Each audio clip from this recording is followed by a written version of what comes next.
Transporting special products by rail, whether they are food, pharmaceuticals, or industrial products, can prove way more complicated than the transportation of conventional cargo. What are the hurdles, the possibilities, and the new opportunities on this market? We will find out today in this RailFreight Live.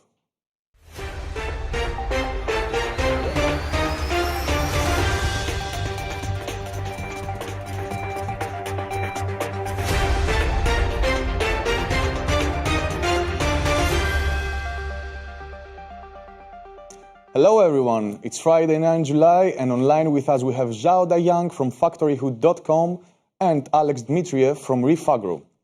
Our discussion today is going to focus on the transportation of special products by rail. What does it take to transport chemicals, food or even cosmetic products? What are the particular requirements during transportation and what do the shippers of these products need the most in order to choose rail for the transportation of their products over other modalities? We will try to answer these questions. Later on, we will take a look to a video interview with Michael Stallhut, the CEO of Hupa Group, and introduce a new topic, a new concept that we are working on RailFreight.com, the CEO Talks. But for now, let us welcome our two online guests. Mr. Dayang and Alex, thank you for being here with us today. It's a pleasure. Welcome. Thank you. Thank you, everybody. Hi. Alex, can you hear us? Yes. Hi, Alex. Hi. Thank you both for being here with us today. We're going to start the discussion with Mr. Dayang. Mr. Dayang, you are the CEO and chairman of FactoryHood.com, right?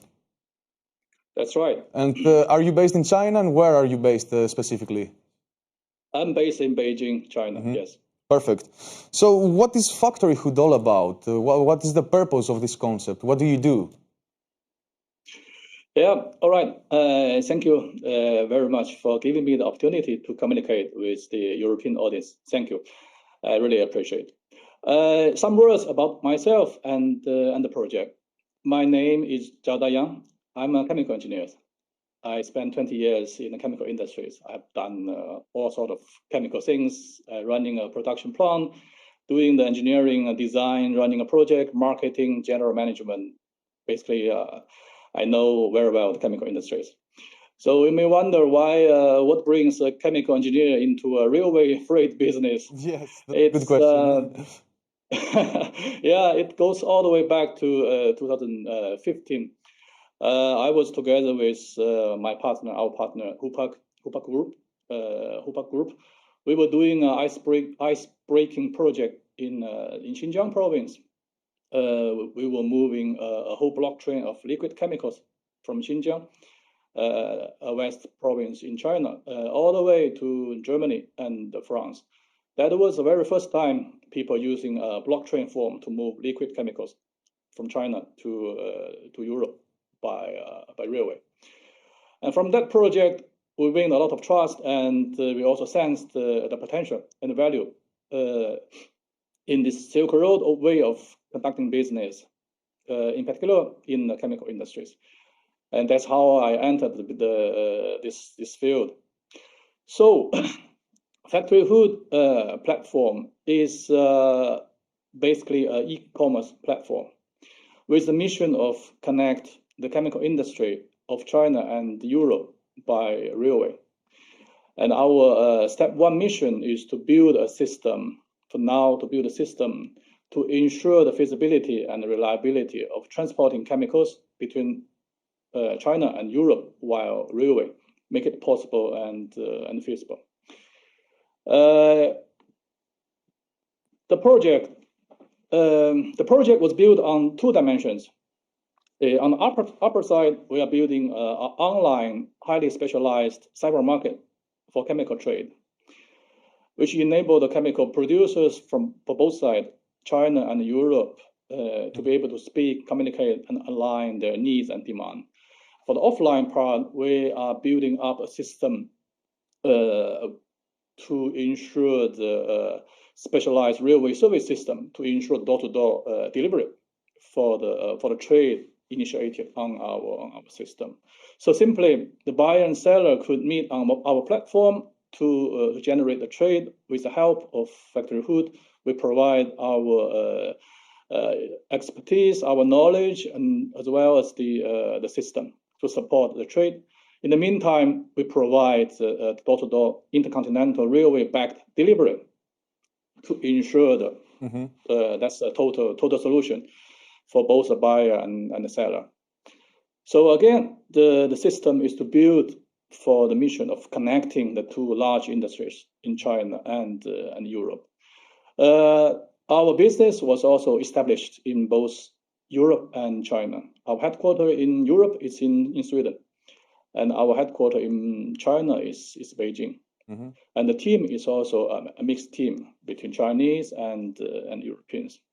And yeah, basically that's a simple introduction of myself and FactoryHood. All right. And why did you choose Sweden for your base in Europe? Does it have anything to do with the transport of chemicals from there? Is like a bigger market? Yeah, precisely. Sweden is one of the large chemical country in Europe. And also for myself, I spent 11 years with a Swedish company called Perstorp Group. So I know Sweden very well, and that was the home for me in Europe. That's why I chose Sweden. Okay, makes sense. And you have an interesting business model. How do you think this could bring added value or reshape maybe the chemical industry of Europe and China? Yeah, all right.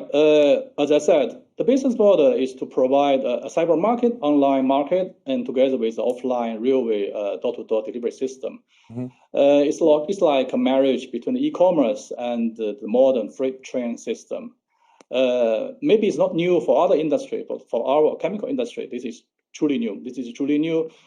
The question: how do we see FactoryHood could reshape industry?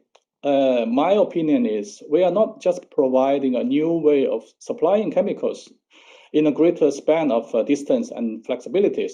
The key innovation and change may generated or triggered by our system is we are relocating, regrouping, and rematching the demand and supply in the intercontinental level and dimension.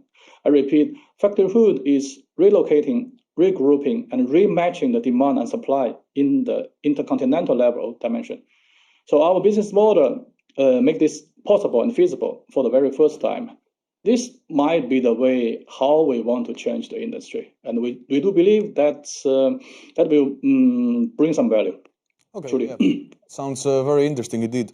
And about the in practical terms, the transportation of chemical products, how difficult it is? What are the particular characteristics that it has? Yes, in reality, transporting chemicals for liquid chemicals and even dangerous chemicals is nearly impossible today from China to Europe. And the key difficulty and the key barrier hurdles is within China. We are working on this mission together with China Rail because we have certain, perhaps we call it success elements.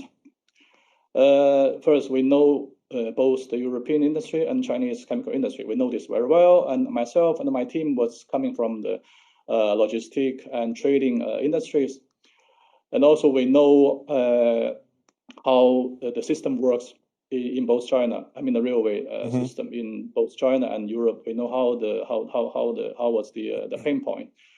And most importantly, we have gained the support from our government. So doing such a project without those elements is impossible. And I was the first one to make this happen back in the year 2015 together with HUPAC. And I think now we are building up the system together with more partners, the top quality partners in this particular industry to make this a good system for the industry to use. So yes, it's first from that level, from the overall level, it's hard. It's very hard. And from the operational level, we see the absolute needs from both sides. I was in this industry, and I can see from the value chain, China was very strong in the upstream, where it's very much energy intensive and capital intensive. China was very strong and built a very big head. But in the middle stream, where that's the so-called technology intensive area, China was weak. we really rely on the Western countries to do those so-called highly value-adding processing and production. And again, for the lower stream and also close to the consumption area, China is big. We have a big population and the capability to consume. So you can see in this regard, China was big in the top and in the head and the tail, and seems European is on the other way. On the contrary, they are strong in the middle, in the center stream, but quite weak on top and the lower section. So I see that's the good matching between China and Europe, and also for the operations for the daily life of the producers in China and Europe. If they want to really do the business with the remote partners, transportation is the pain point. Okay, and how is the market shaping? Is there demand from shippers, from the shipper side? Yes, I'm sure, because as a chemical engineer, as a chemical business owner, my experience tells me today, if you rely on the traditional way of moving chemicals by shipping lines, we are talking about 50, 60, 70 days of lead time, transportation time, maybe even more if the plant is far inland on both sides. And this kind of efficiency, supply chain efficiency, which is totally not acceptable for business. However, if we change the way, if we switch to the railway system, with today's modern freight train efficiency, we can do this within 15, maximum 20 days. Okay. And that's perfect for business to use such supply partners even though they are quite far away. But if they can do it within 15, 20 days, that efficiency make it possible. So that's basically the whole thing. We are trying to change the market, trying to change the fundamental concept of the supply system in our industry with a new technology, new way of handling transportation. Yeah, sounds very interesting and like a lot of work to do. But yes, indeed. You mentioned before, and we're moving towards the end of our discussion, you mentioned before that you used to work with HUPAC some years ago. And you recently also announced a new collaboration with HUPAC. How is this going to work? Can you explain? Yeah, as I said, we have done the first ice-breaking project together with HUPAC some years back, when I still work for BSF, another Chinese company in Xinjiang province. In the year 2018, I start this project, FactoryHood, and then we go into a new partnership with HUPAC on this mission, because we believe HUPAC is the strongest player in this industry, in this field. So once again, we made our partnership, and so far the experience of the working relationship was quite pleasant and fruitful. And again, our focus is on the chemical industries. However, in such a project, we need really more partners. So beside our good friend HUPAC, we're also in a very strong partnership with China Rail, in particular China Rail Express, which is our strongest partner in China. They are providing the Chinese railway network. So by having such two partners, we are able to connect the Chinese railway system together with the European system and to create a specialized chemical transportation system. Together with our online system, we are able to really deliver a good system to this industry. And the roadmap for our project is now we are working on the so-called non-dangerous chemicals due to the hurdles and the regulations of China.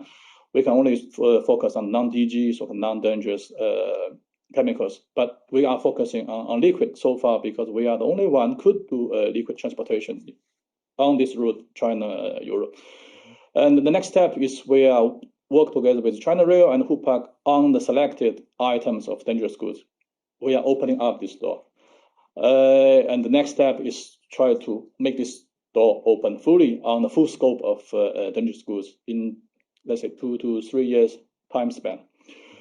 Once again, so this is our mission and our dream. So we can say we know how to do this well, and we are committed to do this right. Sounds like a very good and demanding plan, and we are certainly looking forward to hear more about your developments and maybe see your dream becoming true. Mr. Dayang, thank you very much for being here with us today. It was a pleasure, and we'll keep in touch for more news from the chemical industry. Thank you. All the best to friends in Europe. Bye. Thank you very much. And now let's move to our next guest. Alex, are you still here with us? Yes. Perfect. Hi, one more time. Hello, Alex. So talk to us about yourself. What do you do, and what is the specialization of REFAGRO? Thank you very much for the invitation. So our company is biggest owner of autonomous reefer container in Russia, and our main business is to transport foods and other temperature cargo from Russia to China, from China to Russia, and now we work hard to provide services from Europe to China and from China to Europe. So this is our main business. The advantage of our new containers is autonomy. So it's very important if you send cargo to the export, especially to China, for example. If you know, we have the change, the difference in railway track. So for now, for example, you can't go through the border to China by the railway. You must reload your cargo to the trucks and then go inside China. Mm-hmm. But with autonomous container, you just you can keep going through the border. Just change the railway track. You take container, you put on the different platform size, and you continue your way. Okay. So this is. Okay, and you said in the beginning that you're specialized mainly in food products, correct? Yes, this is our main business. Okay, and how difficult it is to transport food products by rail? What are the particularities that you face? Normally it's not a problem, but with this situation of COVID, there are some difficult, of course. So mm-hmm. For all kind of meat, we can't transport meat by the rail. Mm-hmm. We can transport only by the sea. It's because the disinfection processes and the special terminals for disinfection is on the border of the China in the ports. Mm-hmm. But there is no some kind of disinfection territory on the railway border. Mm-hmm. So that's why the meat we transport only by sea. Mm-hmm. But we're still working with the China government for find some way to provide some territory on the railway mm-hmm. border for possibility to transport meat, because it's very, very fast, faster than sea, and this is the main question in food. But the food, other food, it's not problem. Mm-hmm. So we go to Moscow. Mm-hmm. So I guess that there were rumors and information that China had banned the transportation of reefer containers. So I guess that the situation is still ongoing, right? Yes, they explained that they can't control all bacteria on railway border because there is no infrastructure for it. Mm-hmm. But in ports, they have all necessary to control, to take tests, etc. So they still working, but they told us that it's not so soon. Yeah, I understand. But I understand that also that this is the main hurdle, controlling food, especially fresh food, when on board of a train. Correct? Yes. All fresh. There are veterinary cargo. Mm-hmm. It's meat. Some milk products. This is the main question. Mm-hmm. Veterinary control and the disinfection of containers, take tests, etc. Okay, but despite the hurdles, there is a lot of potential to transport food by rail. As you said, it's faster, it's more efficient. Is there a demand from the shipper side? Do shippers want to try rail? Of course they want to, because the speed, it's very important for milk products, for example. For meat also, it's very important. When you pay money and keep it for several months, it's not normal. Mm-hmm. So if your money turn fast, it's good for everyone. So that's why we have a lot of demands. We work on it.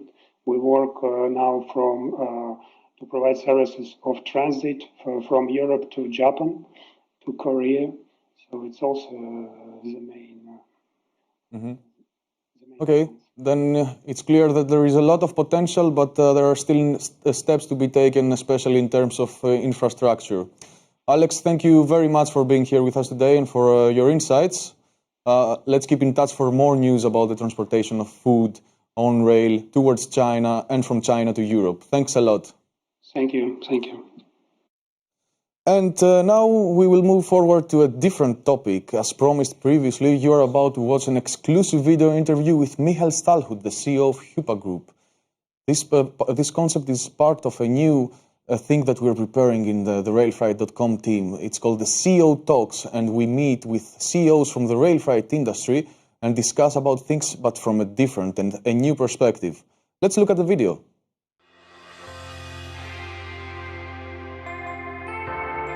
CEOs discussing about business is one thing for sure. However, getting to know them in a more personal level is completely different. Today we're here with Michael Stalhut, the CEO of HUPA Group, and we're about to meet the man behind the businessman. So how long are you the CEO of HUPA? Of HUPAC, now the CEO of the overall group, half a year. And I joined HUPAC 2.5 years ago. I was responsible there for the first 2 years for the operational business. It's called HUPAC Intermodal.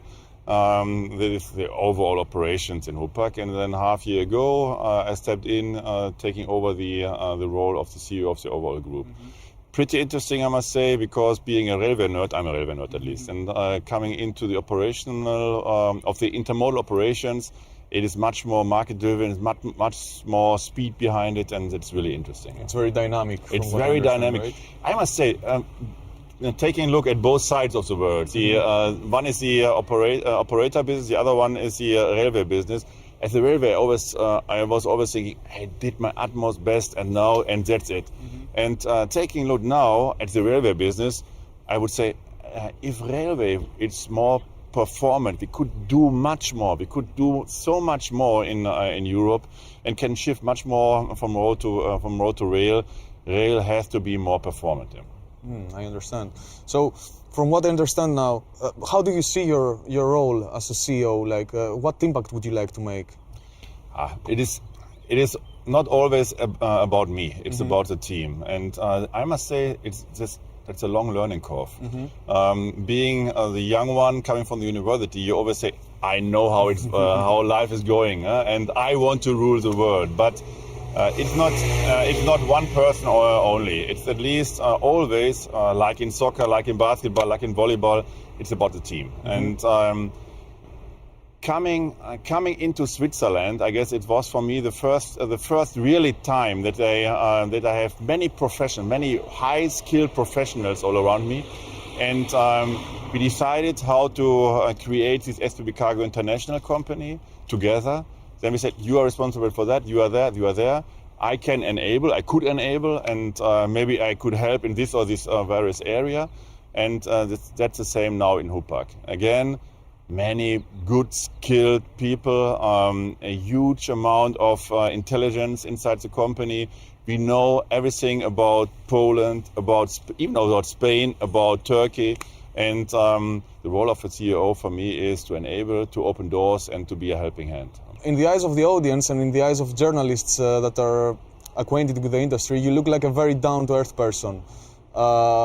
Has becoming a CEO changed your personality, or have you tried bringing your personal style and character at work? That's a really good question. You have to ask my children or my wife. They're always complaining. I must say I'm the same since years, but I would say I'm the same. I'm knowing my background and knowing the area where I'm coming from, there wasn't a big difference in hierarchy if you're living in this or in this house and you are going on the street, you are playing football. If you can, I was really a bad player, I must say. And I was always responsible for pitching and for getting the balls and taking them back and on the field. But everybody has its role, and it doesn't depend to hierarchy. And there I'm coming from. Maybe now the areas or the cities, and even in Germany and in Switzerland, the cities are different and the behaviors are different. But I must say, I am really normal. I'm the normal one. I'm not the bigger one. I'm not the one who needs the Medal of Honor in rail. Because I get it's always about a team and it's not about one person only. So you prefer a flat organization in the company? Yes, and that's a good remark, Nikos. Because taking a look at my time at the big DB environment, I really like the guys working there. I have many friends in Deutsche Bahn cargo, but these big environments, these big companies have so many hierarchy levels. I'm always asking myself, how is the idea from the top going down to the last shunter?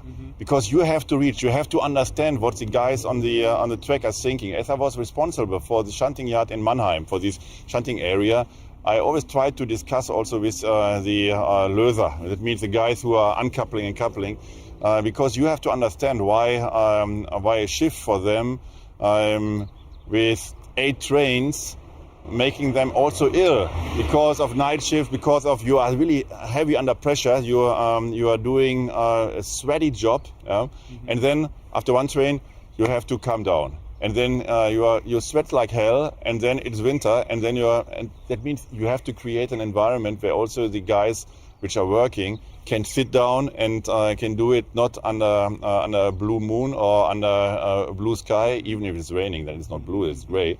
That means you have to understand what is needed. And then if you have several levels of hierarchy, it can also hinder an organization to speed up. And now, after Deutsche Bahn, I always worked in companies which were really limited in hierarchy, where you only have 1 or 2 levels and that's it. And I guess I'm not the one for the big, for these big Mercedes and for these big tankers. I'm maybe the one for these nice Hupacs and REFAGRO International.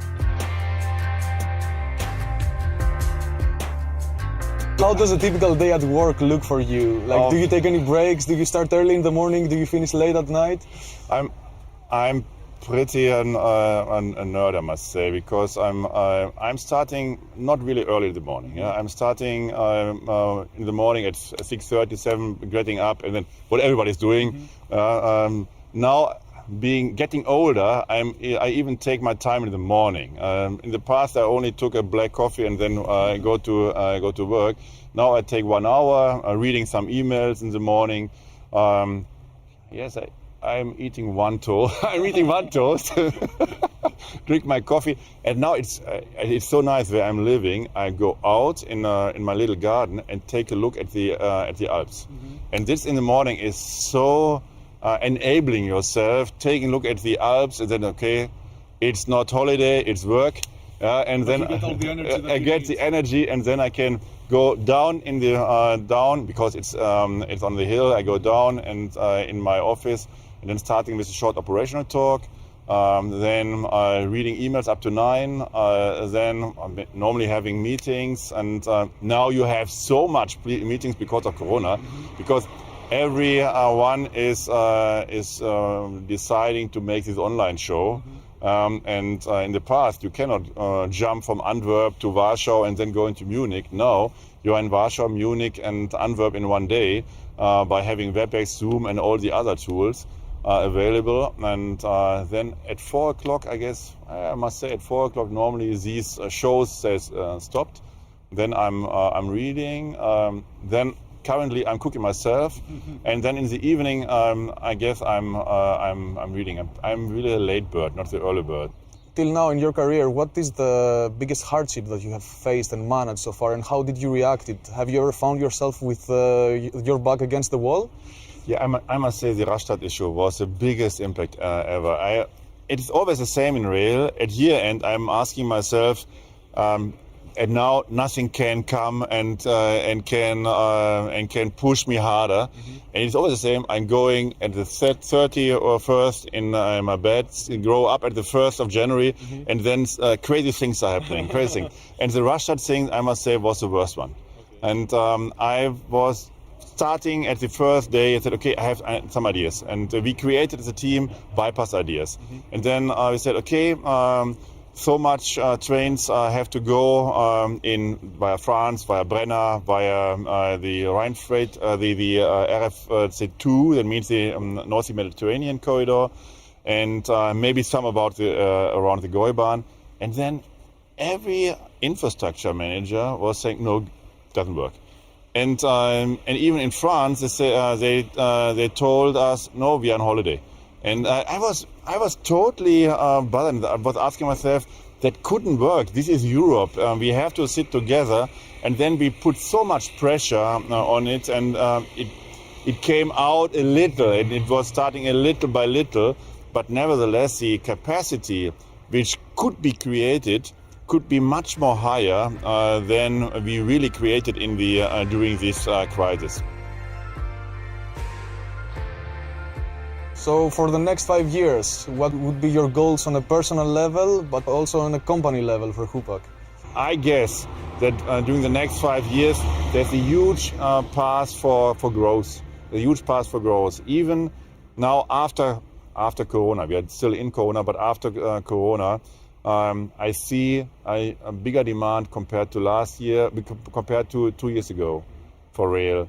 And now with the green discussion, what we are facing in Europe, I guess there will be also some shippers which want to shift on rail. And then we have to take a look how we are doing also the intercontinental business on the Silk Road, and we have to connect Spain, because seeing Europe, and again I'm getting emotional, seeing Europe, you have these green areas like South Spain, like South Italy, like Greece, like even Turkey, which we can merge. And there are pipelines needed to link these industrial forces in these various areas. And these pipelines, for me, I'm pretty sure is rail.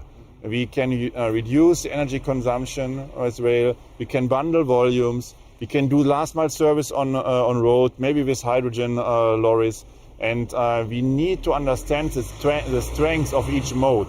And like with this lorry. But we need to understand the strengths of each mode. And the strength of rail is to bundle volume. The strength of road is to go everywhere with one car, with one lorry.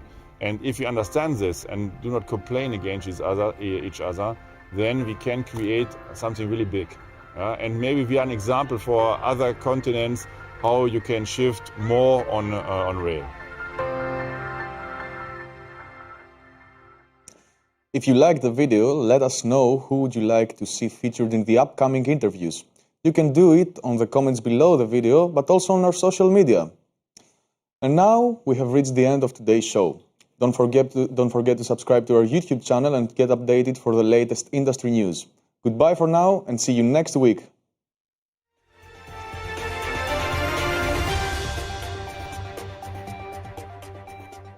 En ook u kunt hier zitten, want deze coronaproof studio is te huur voor uw congres, vergadering of webinar. We hebben alle techniek in huis om u hierbij te helpen.